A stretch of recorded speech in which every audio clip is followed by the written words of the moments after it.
Welcome to USMLE SARTI. We are committed to empowering IMGs. We're excited to guide you on your match journey. Don't forget to click subscribe and turn on notifications so you can get notified whenever we add new content. Also, follow us on Instagram and Twitter for the latest tips and tricks regarding everything USMLE. Now, let's dive into it. Good morning, good afternoon, good evening, everyone, and welcome to this special holiday session. So today we have a very special guest, Dr. Amit Correa, who is the Director of Hematology at University of Texas. And prior to that, of course, he was a resident at Mount Sinai, where he finished his residency in New York. He was also a chief resident, involved in candidate interviews, reviewing applications. And after doing his fellowship at University of Tennessee in Hemonc and cellular therapy, he's also joined faculty at MD Anderson Fellowship Program. So he is quite experienced, and he's been taking students for USCE, so a lot of good exposure on his rotations. So we thought we'll get him on board and discuss some of the questions that students generally have on USCE. So welcome, Amit. I'm glad you can take some time off to chat with students. Thanks for that introduction, Pawan. That was really kind. Looking forward to interacting with the students today. Okay, so we got some questions from the students, so we'll start with that. And just as housekeeping, we will take other questions on chat after Dr. Correa leaves, or maybe even before that. So hold on to your questions. You can put those in chat. Okay.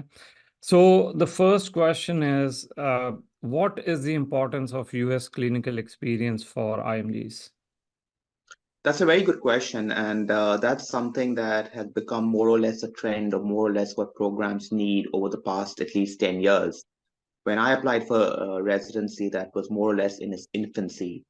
And I'll tell you what the perspective has been. So to start off with, I was chief resident, and that's when I really interviewed a lot of candidates, reviewed a lot of applications, sat on rank order list meetings and things like that. And then now I am the director of hematology, and so I review a lot of fellowship applications and again sit on rank order list meetings and things like that. So I kind of bring that experience and I want to share that with you. So to start off with, I think a lot of programs, want a resident on day one to have a certain basic skill set, right? Programs take residents from at least 185 programs in the United States, right? So when they're taking a resident, they really do not know how much you've been trained, what is your level of exposure, and how would you fit into a program. So they definitely want you to have a basic skill set that they can expect from you, and then build on that as you enter the residency program. So I think that's one of the very big reasons for US clinical experience. Now, there are a few more. The other thing being is, I was reviewing applications when I was chief resident, and everyone on their application says like they're from the best medical school in India, they're in the top 10 of their class. You reach a point where you really do not know what to trust and what not to trust. Dean's letters are exceedingly, say wonderful things about the student. And in the US, dean's letters kind of, break it down as to where you are in your class, and they're a little more honest. But that's something we have not really felt with letters coming from India. So we really want to level the playing field for everyone. We want them to have rotations in the US and see how they are evaluated by physicians based in the United States. So I think leveling the playing field and being able to better assess students is a very important part of US clinical experience as well. And then something more recently that came up when I was chatting with some of my colleagues who are program directors in smaller programs. A lot of the new programs are private run hospitals, right? So you have patients with good insurances coming into those hospitals. And although technically they are teaching institutions, patients really expect a little better level of care. They want someone who can communicate with them effectively, at least come up with a basic plan, follow up on some basic labs and things like that.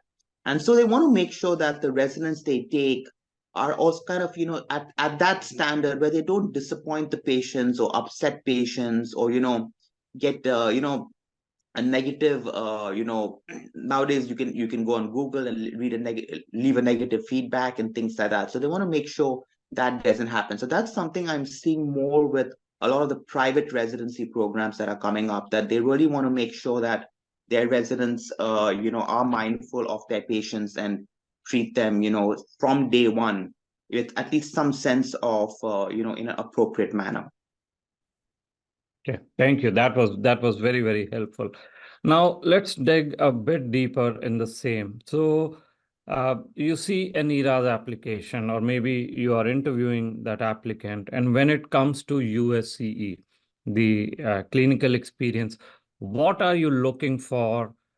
Maybe keywords, maybe the experiences in ERAS application that you think, okay, this candidate has done enough in USCE or is worthy for an interview, or if during the interview, what do you assess of the USCE?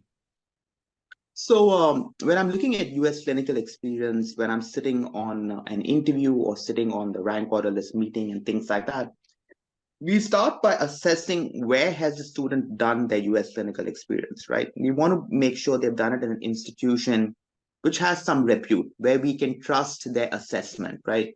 A lot of students, go to private practices, go to private hospitals, work with attendings who have no academic background and things like that.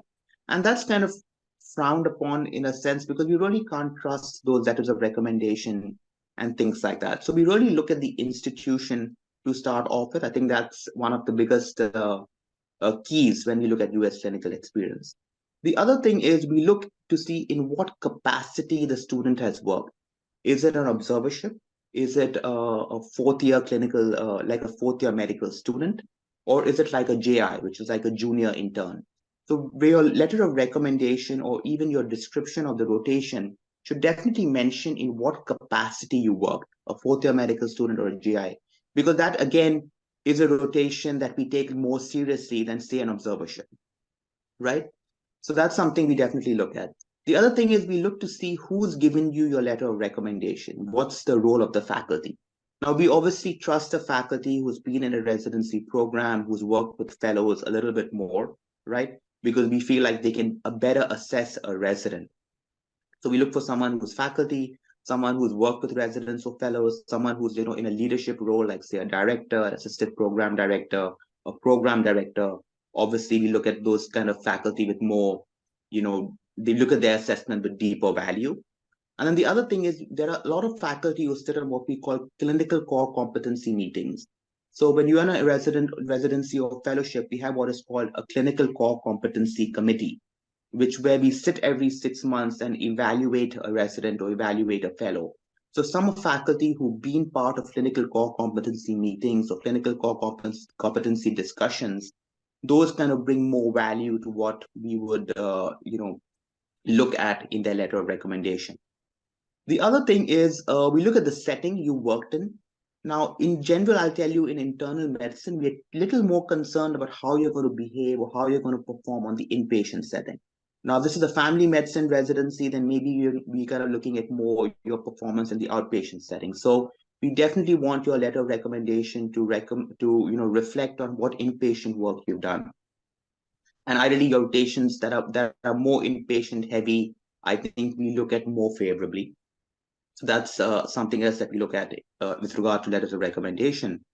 And then the other thing is we look to see how strong your letter of recommendation is. We want to make sure it's not a generic letter where they just say that, you came, you worked hard, you observed, everyone liked you on the team and things like that. We want a letter where we have more specific examples. Like the attending says, so-and-so came in, he took care of 2 patients. One patient had hemolytic anemia. He took a very good history. He followed up on these patients. He followed up on these patients' labs. He came up with a plan. So that tells us that the attending has observed you more closely. And it does give you some kind of something to illustrate how you performed. So I think those are really important considerations that we look for in US clinical experience. Okay, thank you. Now, related questions from the students. So this was about the LOR. How do I get a strong LOR, and what is a strong LOR?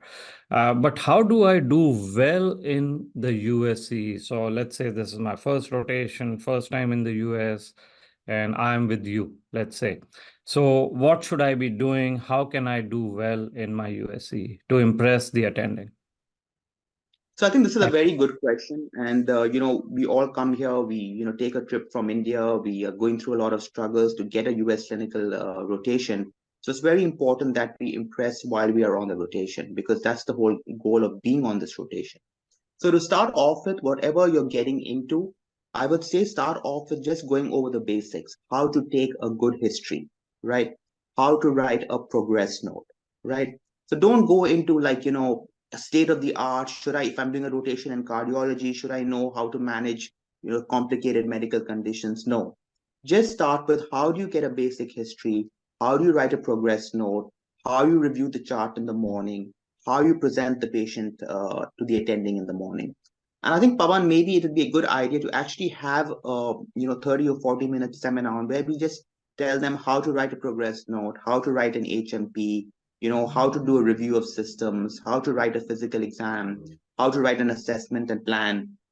So you want to start with that. You don't want to be talking about, state papers just come out right off the bat and things like that. But as long as you can start off with just going over the basics well, where they feel like you fit into the team very easily, and not where they kind of have to keep guiding you through the process. So I think that's important.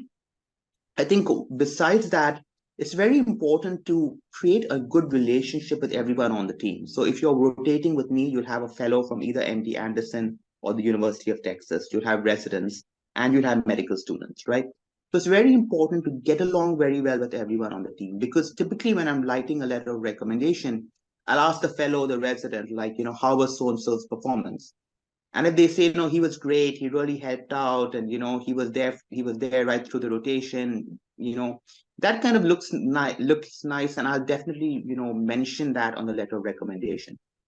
So make sure you try and get along well with everyone on the team. And the easiest way to do that is to ask someone, can I help you?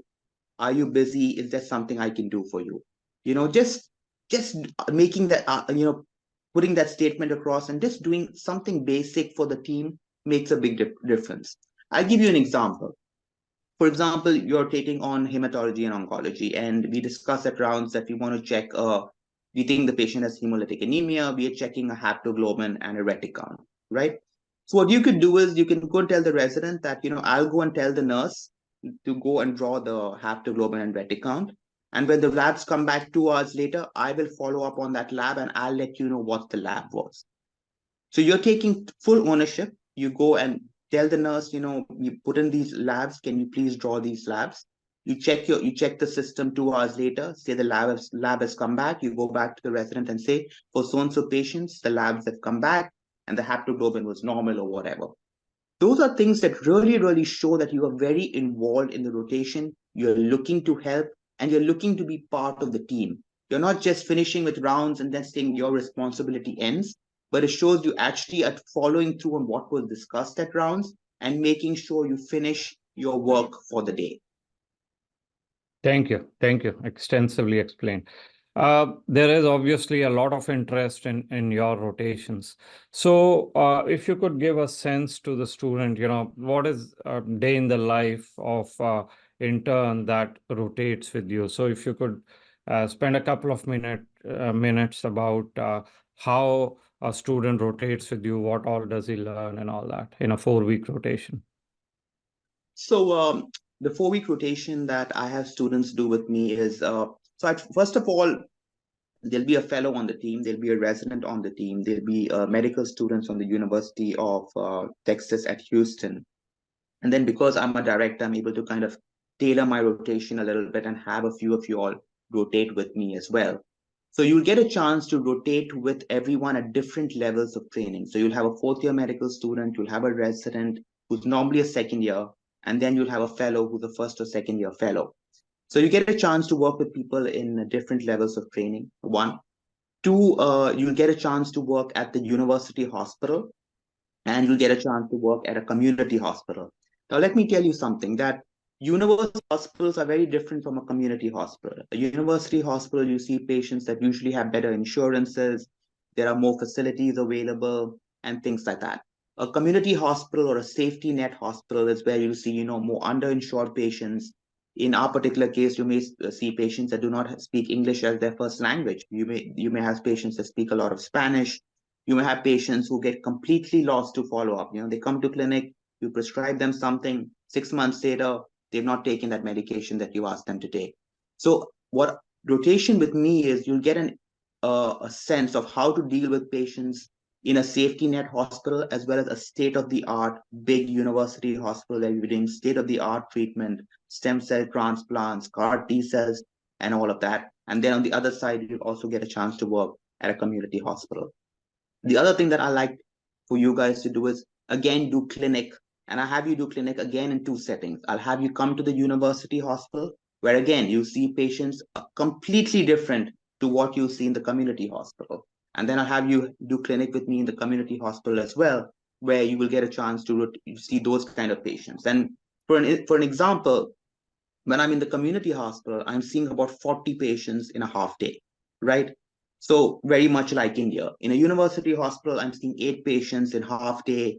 We are making sure we're getting a detailed history. We are, communicating the plan with them. We are, answering all their questions and things like that. So again, in the outpatient setting, you'll get a good idea of how to work in a big university, state-of-the-art university hospital, and then how to work more in a community hospital where you see a large volume of patients, and within a short period of time, you need to try and get as much work as you can get done. So that's important. The other thing is, you'll get a chance to work with residents and fellows and things like that, present papers to them. So what I kind of expect from you all is, if you're talking about a patient, we're talking about a plan, to look up some material, look up a paper, look up a journal, and bring it up on rounds. It shows that you're very interested. It shows that you're academically oriented, and it really goes to show, reflect very well on you, and even the fellows and residents will really appreciate you doing that for them. So that's definitely something I would recommend you doing. So when you come in to rotate with me, I'll make sure you get a strong inpatient experience, again, both in a university hospital as well as in a community hospital. I'll make sure you get a strong outpatient experience. I'll make sure you get a chance to work with medical students. So you can assess yourself with the students that are rotating at UT Houston, which is one of like the biggest medical schools and one of the good medical schools in the United States. So you can see how you compare. You can take notes from them, ask them what they do different, and that will really prepare you to be a good medical student and good resident. You can see how the residents function. You get a chance to work with the fellows at MD Anderson, who are really the best fellows in the country. A lot of them have done PhDs. A lot of them are from Harvard, Yale, and really top institutions. So you get a chance to work with them as well. So I think overall, during the course of the rotation, I make sure you get an exposure to everything, so that then when I sit down to write you a letter of recommendation, I can give you a detailed letter of recommendation, so that when you apply for residency, that letter of recommendation can be read and it can get you an interview. Well, thank you. Thank you very much, Amit. This was very, very useful, very extensive. Last question before I let you go. Let's say someone is applying in September of 24, the next year's match. What are 4 or 5 tips you have for applicants who are just getting started, USCE or otherwise? So to start off with, this is a secret I'll tell you: do not finish your internship. Keep your internship going. Keep 1 week of your internship going, because technically, the day you finish your internship, you are no more a medical student. Okay. So to start off with, finish your rotations, maybe your community medicine rotation, some easy rotation. Just keep 7 days, of that left. Say that you have a family illness or whatever, and start getting your US clinical experience done. 1. 2, do not break your head on step 1 anymore. Step 1 is just pass or fail. Try and get step 1 done as soon as possible. And again, if possible, get step 1 done before you finish your internship, so that on your year of graduation, it looks like, when I'm reviewing your year of graduation, it looks like you finished your steps while you were in medical school. Okay. Definitely concentrate on step 2 and now concentrate on step 3, right? Because that's where your scores come in and that's what's going to be important. I would suggest get done with step 1 first, come and start studying for step 2, and in the meantime, start doing your rotations. You learn a lot on your rotations. You'll understand how, the work in the US is, and you'll understand why questions are framed the way they are, because you see how the work culture is, right? That will definitely help you with step 2 and step 3, right? The next thing is at least try and get 5 clinical rotations. I would suggest 1 in internal medicine and do at least 3 or 4 in the subspecialties of internal medicine, be it hematology, oncology, cardiology, GI, nephrology, infectious disease. I think those are good rotations to get under your belt. And the next thing is, while you're on these rotations, and what I will also be making sure when you're doing your rotation with me, is try and get some publications. Try and get a case report in, try and get a case series in, right? And then if you really have time beyond that, then try and get a publication, get a meta-analysis in, get something in to indicate that you are academic, you like to publish, and once you get into the program, you can be an asset to them and publish at meetings. Well, thank you very much. And to our audience, we do have a match plan where Dr. Amit Correa is a panelist. So if you are looking for his mentorship and applying for the upcoming match, do check it out. I think Swati from our team is there, so she can send you some details as well. But thank you, Amit. This was very, very helpful, very extensive, and thank you again for your time. Appreciate it. Thank you, Pawan. Sorry. Hello, Dr. Amit. Can you just, we are doing one giveaway with you, the free rotation. So if you can just explain a little bit about that. So absolutely. So any one of you all, so we have a lot of, when someone applies for a rotation, the University of Texas, has some charges and things like that. But I'm going to talk to them and going to have that fee waived for any one of you who wants to come and rotate with me sometime in February. So I look forward to working with some of you or one of you or two of you, and absolutely come by. February is a month where we don't have too many US students come and rotate with us, so that'll be a good time to get more one-on-one experience with me as well. And as I said, I'll make sure you rotate at the university hospital, you rotate at the community hospital, you get your rotation, you get your outpatient exposure in both the university hospital and the community hospital. You work with residents from MD and from UT, from students from UT, and you work with the fellows from MD Anderson. And then at the end of the rotation, we try and make sure that you do get a case report or something like that, so that to indicate that you have done some academic work as well on the rotation. So yeah, absolutely. I'm looking forward to working with some of y'all, and I'll make sure that you get a good experience. Thank you very much, Amit. Appreciate it. And guys, we'll be around once he leaves and to answer any questions or to help you register for his rotations. Okay. Thank you, Amit. Thank you so much, Pawan. Thank you, everyone. Bye-bye. Appreciate it. Bye. All right. Are there any questions? Let me see if I can take those. Let's see. Can we apply for this rotation if we are a graduate? Yes, you can. Can I do step 3 during my MBBS internship? No, you cannot. Graduation is a requirement. ECFMG certification is a requirement.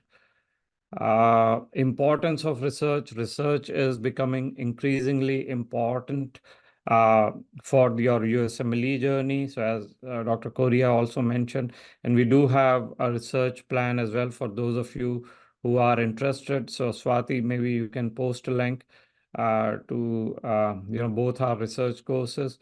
Of course, if you have questions, you can always set up time with our team. So every day we do open up availabilities. So Swati, if you can send them a link that they can set up time.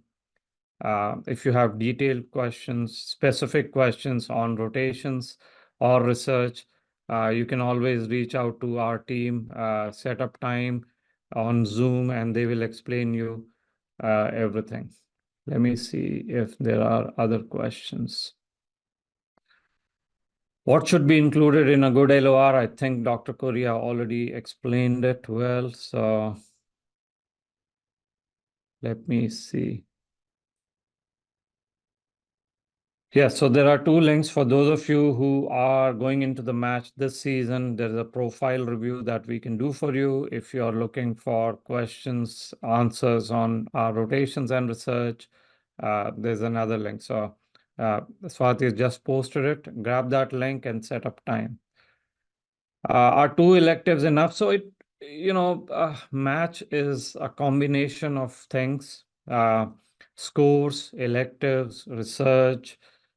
So if you got a 260 in CK, maybe 2 electives is enough. If you got slightly no research or less research, so like he said, target 4 or 5, but then you can decide based on the other aspects of your profile on what you need. And again, like I said, you can set up time with our team to discuss all these aspects.